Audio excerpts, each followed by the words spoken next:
তাদের যা কিছু আছে সম্পূর্ণরূপে ধ্বংস করে দাও, তাদের প্রতি কোনো করুণা দেখিও না, পুরুষ ও নারী, শিশু ও দুগ্ধপোষ্য যা কিছু আছে, বলদ ও মেষ, উট ও গাধা, সবাইকে হত্যা করে ফেলো। আচ্ছা, মানে কি নির্মম একটা জাতি, হ্যাঁ হ্যাঁ হ্যাঁ, যাদেরকে আমালেকদেরকে ডিস্ট্রয় করে দেওয়ার জন্য নির্দেশ দেওয়া হইতেছে। নেতানিয়াহু বারবার আমালেকের গল্প বইলা বলতে চাচ্ছে যে মুসলমানদেরকে ঠিক একই কায়দায় নিশ্চিহ্ন করে দিতে হবে, যে তাদের পুরুষ ও নারী, শিশু সবাইকে হত্যা করে ফেলতে হবে। শুক্রবার ভোরে ইরানের রাজধানী তেহরানে ব্যাপক হামলা চালায় ইসরায়েল। এই হামলার ফলশ্রুতিতে ইরানের নিউক্লিয়ার ফ্যাসিলিটি, বিভিন্ন সামরিক স্থাপনা ইত্যাদি ক্ষতিগ্রস্ত হয়েছে। এবং সবচেয়ে বড় কথা হলো, ইরানের সশস্ত্র বাহিনীর প্রধান জেনারেল বাঘেরি, রেভলিউশনারি গার্ডের প্রধান সালামি এবং আরও ঊর্ধ্বতন সামরিক কর্মকর্তা নিহত হয়েছেন। এখন এই হামলার পরে নানান আলাপ আলোচনা চলছে, যেমন হরমুজ প্রণালীর কথা শোনা যাচ্ছে, ইরান বন্ধ করে দিতে চায়, আবার ইরান রিটালিয়েট করবে কিভাবে, এইসব তো আছেই আমাদের নিউজ পোর্টালগুলো জুড়ে। কিন্তু আরেকটা ইন্টারেস্টিং আলাপ যেটা সামনে আসতেছে, যে এই অপারেশনটা যে নাম দিছে Israel, rising lion. Rising lion নামটা কোনো সামরিক কোড নেম না, এইটা একটা ধর্মীয় অভিধা। এবং আমরা যদি দেখি যে ইসরায়েলের যে নানান সময়ে এই অপারেশনগুলোতে তারা ধর্মীয় অভিধারে নাম হিসেবে ইউজ করছে। তো আজ আমরা এইটা নিয়ে গল্প করতে চাই, যে ইসরায়েল যে নানান সময় তাদের সামরিক অপারেশনগুলোর নাম ধর্মীয় অভিধা দিয়া দেয়, এইটা দিয়া তারা বৈধতা প্রতিষ্ঠা করতে চায় কিনা, সম্মতি উৎপাদন করতে চায় কিনা, আদতে করলেও এটা আসলে কতটা সেন্স মেকিং হয়, এই আর কি। আমার কাছে মনে হয়েছে যে এই পুরা ঘটনাটার সবচেয়ে ইন্টারেস্টিং পার্টটাই হইতেছে যে ইসরায়েল কেমন করে তার এই ধর্মীয় মিথগুলাকে বা গল্পগুলাকে ব্যবহার করতেছে আরেকটা জাতিগোষ্ঠীর নিধন করার জন্য, তার অপছন্দের মানুষকে শত্রু জ্ঞান করার জন্য। কিন্তু এইখানেই হচ্ছে সবচেয়ে বড় কেসটা, যে ও যে জাতিটারে শত্রু জ্ঞান করে এই গল্পগুলোকে ব্যবহার করতেছে, দেখা যায় কি এই স্টোরিগুলোর অনেকগুলাই সেই জাতিটাও শেয়ার করে, যেহেতু এটা একটা সেমিটিক সিলসিলার ভিতরে আছে আর কি। তো এইখানে না আবার নেতানিয়াহুরও একটা জায়গা আছে, যে ভারতবর্ষে নরেন্দ্র মোদী এবং ইসরায়েলে নেতানিয়াহু আসার পরে তারা হঠাৎ করে অনেক বেশি মানে কট্টরপন্থী ধর্ম অনুসারী হয়ে যাওয়ার চেষ্টা করতেছে, যেটা ইসরায়েলের চরিত্র না। আসলে ইসরায়েলের আমরা সবসময় একটা পুঁজিবাদী রাষ্ট্র হিসেবে দেখতে পাইছি, যে হচ্ছে তার এই মানে সে এই ধর্মীয় বাতাবরণটাকে ব্যবহার করে সে নিপীড়ন করে ফিলিস্তিনের উপরে বা মুসলিম কান্ট্রিগুলোর উপরে। কিন্তু নেতানিয়াহু এই বাতাবরণটার সাথে ধর্মকে আবার যুক্ত করার একটা মানে যে পুরানো খেলা অনেক আগে শেষ হয়ে গেছিল, সে আবার এটাকে স্টার্ট করতেছে। একই ঘটনা আমরা মোদির ক্ষেত্রেও দেখি, যে ৬০-৭০ বছর আগের মীমাংসিত হিন্দুত্ববাদকে সে আবার জিন্দা কইরা সে তার এই প্রবল প্রতাপের সাথে এটাকে ব্যবহার কইরা সে কিন্তু সে তার নিজের এজেন্ডা ফলায় অবতার প্রাপ্তিও হয়েছে, তার আবার রাজনৈতিক ইয়াও পাইছে। নেতানিয়াহুর ক্ষেত্রে আমরা এটা দেখি, যে এই যে রাইজিং লায়ন, এই রাইজিং লায়নটা তো আসলে ও নিচে হিব্রু বাইবেল থেকে। এবং বুক অফ নাম্বারসে আমরা যদি দেখি, আচ্ছা বুক অফ নাম্বারসের আগে ঘটনাটা বইলা নেই, যে শুক্রবার হামলা হলো, বৃহস্পতিবার নেতানিয়াহু হচ্ছে জেরুজালেমের সবচেয়ে পবিত্র স্থান ইহুদিদের, যে ওয়েস্টার্ন ওয়ালের ফাটলে একটা চিরকুট রেখে আসেন। তো পরে ওর অফিস থেকে ওই চিরকুটের ছবিটা পাবলিশ করা হয়েছে। সেখানে লেখা ছিল যে কি আমাদের জনগণ সিংহের মতো উঠে দাঁড়াবে। আচ্ছা, পরবর্তীতে আমরা দেখলাম এই সিংহের মতো উঠে দাঁড়ানো হচ্ছে ইরানের উপর হামলা করার একটা এই কোড নেম, এবং সেটা হইতেছে রাইজিং লায়ন। তো বুক অফ নাম্বারসে বলা হইতেছে বাইবেলের, যে দেখো হিব্রু বাইবেলের, যে এই জাতি একটা মহান সিংহের মতো উঠে দাঁড়াবে এবং একটি তরুণ সিংহের মতো নিজেদেরকে উদ্দীপ্ত করবে। সে শিকার না খাওয়া পর্যন্ত বিশ্রাম নেবে না এবং নিহতদের রক্ত না পান করা পর্যন্ত থামবে না।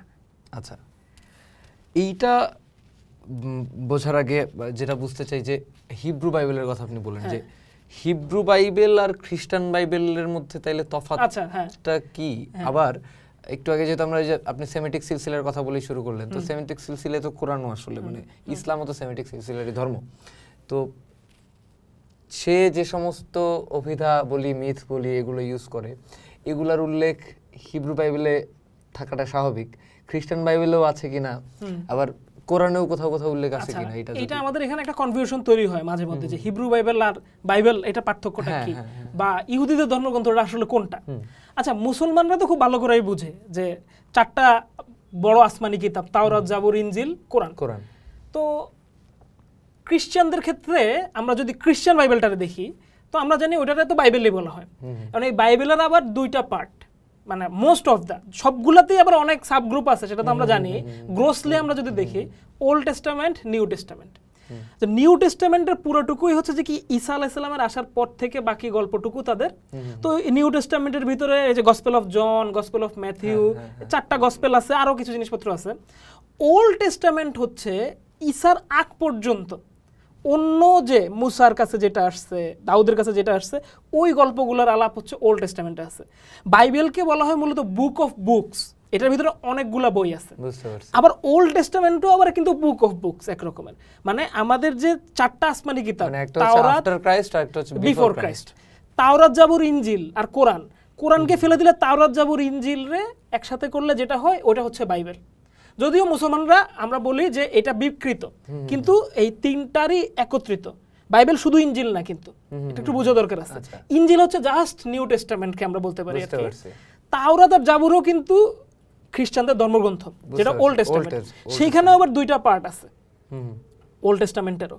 তবে যেটা ইহুদিরা বিশ্বাস করে তাওরাত আর জাবুর, সেইটা আর ওল্ড টেস্টামেন্ট বাইবেলের সাথে যুক্ত যে উপরের পার্টটা, সেটা আবার একরকম না। ওখানে একটু গল্পগুলো একটু অন্যরকম, আবার ইহুদিদের গল্পগুলো একটু অন্যরকম, কিন্তু একসাথে পড়লে দেখা যায় যে কি আসলে একই জিনিস কিছুটা সংস্কার হয়েছে। যে এখানে আবার আসে কোরআনের আলাপে, যে কোরআন আবার খুব ইন্টারেস্টিং এই জায়গাটাতে, যে আমরা যদি দেখি যে ঈসা আলাইহিস সালাম বা যীশু খ্রিস্টের যে আলাপ মানে নিউ টেস্টামেন্টে করা হচ্ছে, সেইটা কোরআনে অলমোস্ট অনুপস্থিত। অল্প কিছু ধরো সূরা মারিয়াম বা ঈসা সম্পর্কে যে জিকিরগুলো আছে সেগুলা ছাড়া। কিন্তু ইহুদিদের যে প্রথম 2 গ্রন্থ তাওরাত আর জাবুর, সেটার অসংখ্য গল্প কোরআনে উল্লেখ আছে। এবং কোরআনের গল্পগুলা যেহেতু অনেক ছোট আকারে থাকে এবং হচ্ছে যে প্রেক্ষাপট থাকে শুধু, ওখানে কনটেক্সট নাই, কিন্তু যেটা পরে মুফাসসিররা আবার কনটেক্সট যুক্ত করেন এটার সাথে। তাওরাতে মানে ওল্ড টেস্টামেন্টের গল্পগুলোতে আবার কনটেক্সট আছে, ও জেনোসিস থেকে শুরু হয়ে সৃষ্টি থেকে শুরু হয়ে টানা আসছে। ফলে অনেক ইবনে কাসিরের মতো অনেক মুফাসসিররাই এই ক্রোনোলজি, নবীদের ক্রোনোলজিকে বোঝার জন্য ওল্ড টেস্টামেন্টের কনটেক্সটগুলোকে ব্যবহার করছে। অনেক কোরআনের স্টোরিগুলোর সাপোর্টিং টেক্সট আমরা ইহুদিদের টেক্সটে পাই, যেটাকে বলতেছি হিব্রু বাইবেল। ফলে তাহলে আমরা মোটামুটি এক বছর এটা বুঝতে পারলাম যে আমরা আসলে ওল্ড টেস্টামেন্টের কথা বলতেছি যখন হিব্রু বাইবেলের কথা বলতেছি। সো যেখানে ছিলাম যে বুক অফ নাম্বারসে বলা হইতেছে যে আমরা এমন একটা মহান জাতি হব এবং একটা তরুণ সিংহের মতো উদ্দীপ্ত হব এবং নিজের শিকারকে রক্ত না খেয়ে শেষ করা পর্যন্ত আমরা থামবো না।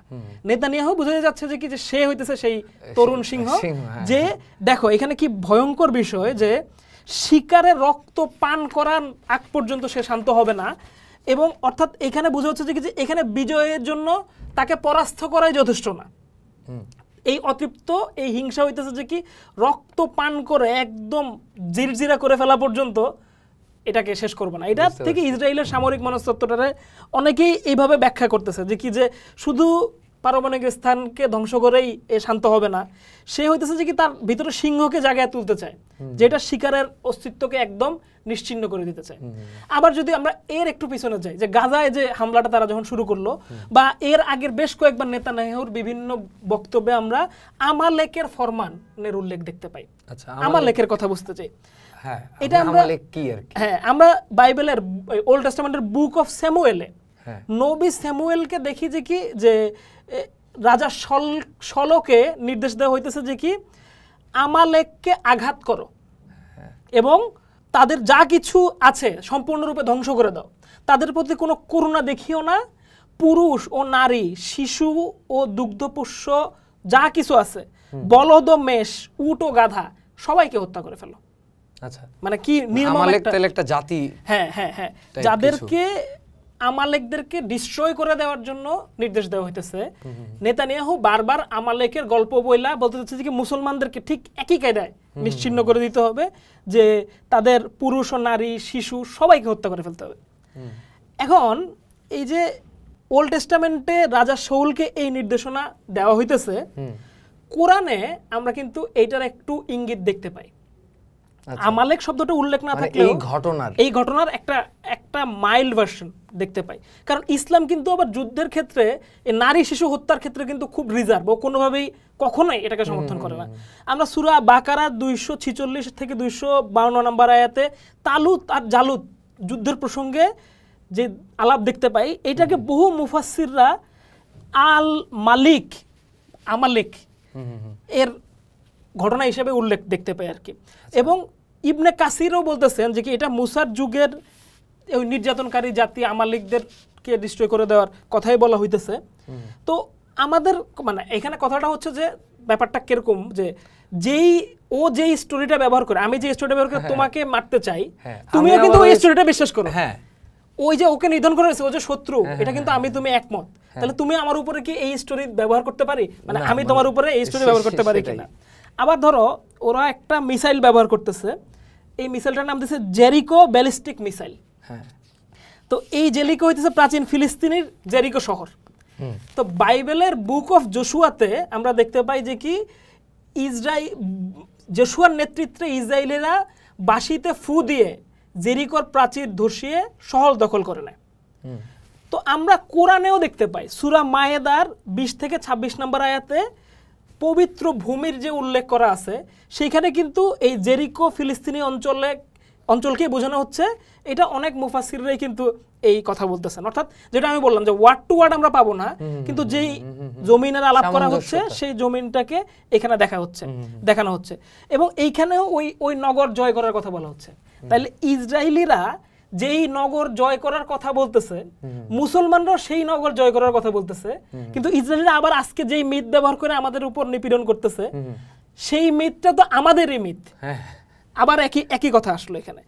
আবার ধরো এরকম আরেকটা ক্ষেপণাস্ত্র ওরা নাম দিয়েছে দেখি ডেভিড স্লিং। আচ্ছা, তো ডেভিড হচ্ছে আমাদের নবী দাউদের গুলতি।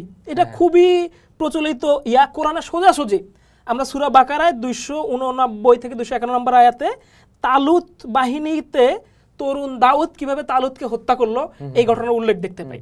তাইলে ব্যাপারটা দেখো, আমরা যে অত্যাচারী রাজাকে আমাদের নবীরা হত্যা করছে, সেই গল্পকে ব্যবহার করতেছে ইসরায়েলিরা আমাদেরকে হত্যা করার জন্য।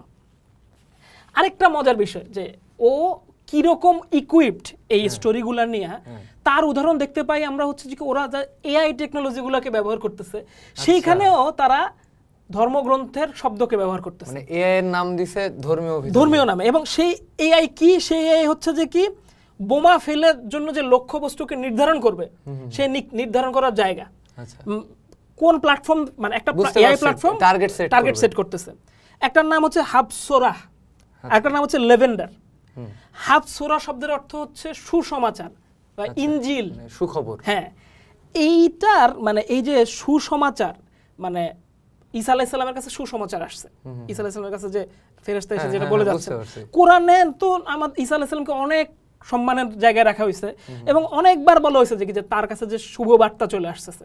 তো এই যে আমাদের যে একটা গুড উইল আছে তার প্রতি, সেইটাকে সে আমার উপরে টার্গেট সেট করার জন্য ব্যবহার করতেছে।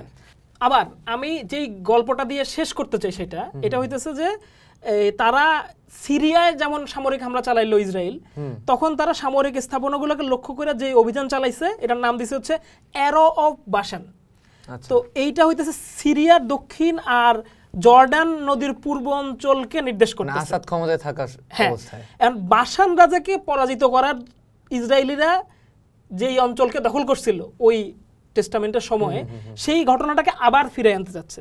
সে বারবার আসলে ওই স্টোরিগুলাকে রিক্রিয়েট কইরা এক ধরনের একটা মজমা তৈরি করতে, মানে যে মোদি ও বাবরি মসজিদ এবং এইখানে কিন্তু যে আমি মোদির আলাপটাতে ওইখানে আসতে যাচ্ছিলাম যে নরেন্দ্র মোদি এই যে ধরো রাম মন্দির প্রতিষ্ঠা করা নিয়ে এইখানে যে কতগুলো রায়ট ঘটলো, কতগুলো বড় বড় হত্যাকাণ্ডের ঘটনা ঘটলো, এইটা সম্পর্কে রমিলা থাপার এবং ইরফান হাবিব খুব গুরুত্বপূর্ণ কিছু অবজারভেশন দিছে। আমার কাছে মনে হচ্ছে এরকম একটা অবজারভেশন আমি এখানে উপস্থাপন করতে চাই। যদিও হিন্দুদের সাথে মুসলমানদের ঐতিহাসিক দ্বন্দ্বের চাইতে কিন্তু ইহুদিদের সাথে মুসলমানদের দ্বন্দ্বের জায়গাটা অনেক বেশি মীমাংসা হওয়ার মতো হওয়া উচিত, কারণ সে কমন মিথকে শেয়ার করে। তারপরও ইরফান হাবিব বলতেছেন যে ধরো রাম মন্দির হয়তো কোনো মুঘল সম্রাট সত্যি ধ্বংস করছেন, যদি করেও থাকেন তর্কের খাতিরে, সেই ঘটনাটা হচ্ছে আজকে থেকে 500 বছর আগের ঘটনা, 700 বছর আগের ঘটনা। একদম যে 500 বা 700 বছর আগে মুঘল সম্রাটরা ছিল, সেই ঘটনাটা অলরেডি একটা প্রত্নতাত্ত্বিক ঘটনা ঘটে গেছে। যদি এই ঘটনাটা সত্যিও হয়ে থাকে, ইরফান হাবিব প্রশ্ন করতেছেন যে কি আপনি আজকে রাম মন্দির তৈরি করে আপনি কি সেই হিন্দুকে কম্পেনসেট করতে পারতেছেন কিনা? সেই হিন্দু কিন্তু নাই, সেই হিন্দু ধর্ম নাই, সেই ধর্ম এই 700 বছরে অনেকবার তার কোর্স চেঞ্জ করছে। আজকে যদি আপনি তাকে স্থাপন করেন, তাইলে বরং আপনি আপনার জাস্টিসকে আবার প্রশ্নবিদ্ধ করেন, মানে সে কিন্তু ইভিল পজিশনে রাখতেছে। এইটাই অনেক বেশি বিতর্কিত যে আদৌ ভাঙছে কিনা। যদি ভেঙেও থাকে, সেইটা অলরেডি একটা প্রত্নতাত্ত্বিক ঘটনা ঘটে গেছে, এই বাবরি মসজিদ। এখন এইটাকে যখন আপনি আবার ভাঙতেছেন, তাইলে এইখানে মানে ঐতিহাসিক ঘটনাকে মীমাংসা করার একটা ব্যর্থ প্রচেষ্টা, যেখানে আমরা একটা আধুনিক যুগে এসে উপনীত হয়েছি। বরং বাবরি মসজিদই হয়তো ওই ঘটনাটা যে ঘটছিল সেটা প্রমাণ করার একটা অনুষঙ্গ। তুমি এইটাকে ভেঙে দিয়ে কিন্তু সেই তোমার যেই সেটাকে ধ্বংস করলো আর কি। একই ঘটনা কিন্তু এইখানেও, যদি সে তার দাবিতে আরো অনেক বেশি টাইম, অনেক বড় সময় আসলে সে যদি তার দাবিকে সত্যই প্রমাণ করত, তাইলে তার উচিত ছিল যে এটা যেমন আছে তেমন রাখা। সেটা না করে সে আবার সেই মিথগুলোকে ব্যবহার করে কার বিরুদ্ধে ব্যবহার করতেছে। এইখানে আসলে আমরা এইটাতে 3টা বড় বড় সিদ্ধান্ত উপনীত হইতে পারি যে কেন এই মিথগুলোরে সে পুনর্জিন্দা করতে চায় আর কি। তো প্রথমত হইতেছে যে কি যে এই যে ইসরায়েলের যে একটা সাধারণ সৈনিক, তার হাতে যখন তুমি অস্ত্র তুলে দিতেছো, সেই অস্ত্র তুলে দিয়ে তুমি তারে শুধু টাকা দিয়ে সৈনিক কিনতেছো না, তুমি তার চেতনারেও কিনতেছো, তুমি তার ধর্মরেও কিনতেছো। হ্যাঁ, কারণ মানে গণহত্যা চালানোর জন্য তো আপনার সেই প্রণোদনাটা দিতে হবে, কমিটমেন্টটাও প্রয়োজন। তো আমরা এখানে আরএসএস বলি বা পাকিস্তান সেনাবাহিনী যখন বাংলাদেশের উপর 71 সালে হামলা চালাইলো, সবখানে সেই ধর্মরে হাতিয়ার হিসেবে ব্যবহার করতে চলে। এই দেখো, এটা হচ্ছে অ্যারো অফ শারান, এটা হচ্ছে দাউদের গুলতি, আমরা আসলে নবী দাউদের জন্য লড়াই করতেছি, আমরা আসলে মুসার সৈনিক, এভাবে দিতে চাচ্ছে। আবার আন্তর্জাতিক বৈধতারও একটা ব্যাপার আছে।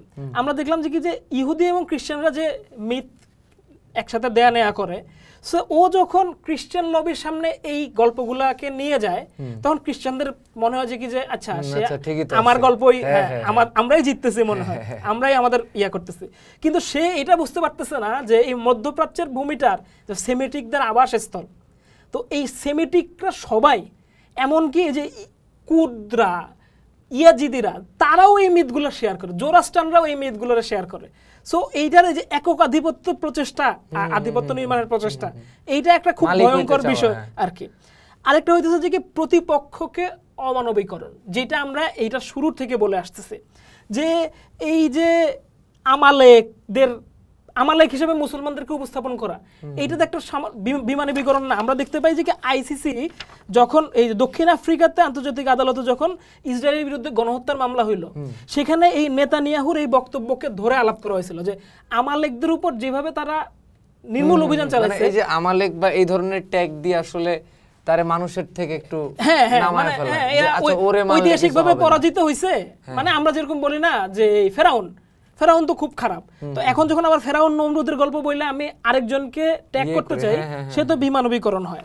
আবার আমরা এই জিনিসটাকে খেয়াল করি যে আজকে যখন দামাস্কে, ইরানে, মিশরে বা গাজায় আমরা যখন এই যে একটা ড্রোন উড়ে যাচ্ছে, যে ড্রোনটা একটা বাচ্চাকে টার্গেট করতেছে যে এই বাচ্চার উপরে বোমা ফেলবে, তাকে আমি ব্যবহার করতেছি দাউদের গুলতি দিয়ে, অথচ দাউদের সংগ্রামটা যে যার বিরুদ্ধে সে দাঁড়াচ্ছে, বা সুলেমানের সংগ্রাম বা মুসা নবীর যে সংগ্রাম, এই তার নিজের জাতিকে দাসত্ব থেকে বের করে নিয়ে আসা, সেই মিথগুলাকে ব্যবহার করে আমি একটা শিশুকে হত্যা করতেছি। এইটার থেকে কাপুরুষিত নেককারজনক ঘটনার কি ঘটতে পারে আর কি।